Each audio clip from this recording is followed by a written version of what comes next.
হাজারো জনতার ঢল মিশেছে নয়াপল্টনে। মুক্ত আকাশের নিচে পুলিশ কিংবা অন্য কারো রক্তচক্ষুর উপস্থিতি ছাড়াই ১ দশকের বেশি সময় পর এমন সমাবেশ দেখল বিএনপি কর্মীরা। শনিবার সমাবেশে দলটির কেন্দ্রীয় নেতারা অভিযোগ করেন, গত ১৫ বছরে আওয়ামী লীগ সরকারের নির্যাতন নিপীড়ন সব মাত্রা ছাড়িয়েছিল। অন্তর্বর্তীকালীন সরকারের অধীনে গণতান্ত্রিক চর্চা, বাক স্বাধীনতা অক্ষুণ্ণ থাকবে বলেও আশা জানান বিএনপি নেতারা।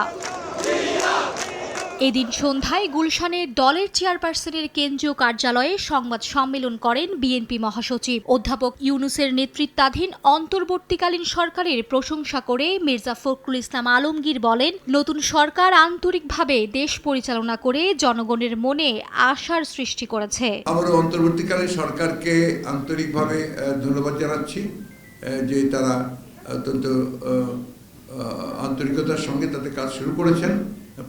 প্রথমে যে কাজগুলো তারা শুরু করেছেন সেই কাজগুলো নিঃসন্দেহে গোটা দেশের জাতির কাছে অনেকটা আপনার আশার সৃষ্টি করছে। সংখ্যালঘু সম্প্রদায়ের ওপর হামলায় বিএনপিকে জড়ানোর নিন্দা জানিয়ে তদন্ত করে জড়িতদের বিরুদ্ধে ব্যবস্থার দাবিও জানান মির্জা ফখরুল ইসলাম আলমগীর। দেশে এবং বিদেশে কিছু কিছু গণমাধ্যমে বাংলাদেশের বর্তমান পরিস্থিতি নিয়ে এক বিভ্রান্তিকর আপনার খবর সংবাদ পরিবেশন করা হচ্ছে। আমাদেরকে জড়িয়ে একটা আপনার অপপ্রচার চালানোর চেষ্টা করা হচ্ছে। এটার আমরা তীব্র নিন্দা জানাচ্ছি। মার্জিয়া মুমু, সময় সংবাদ, ঢাকা।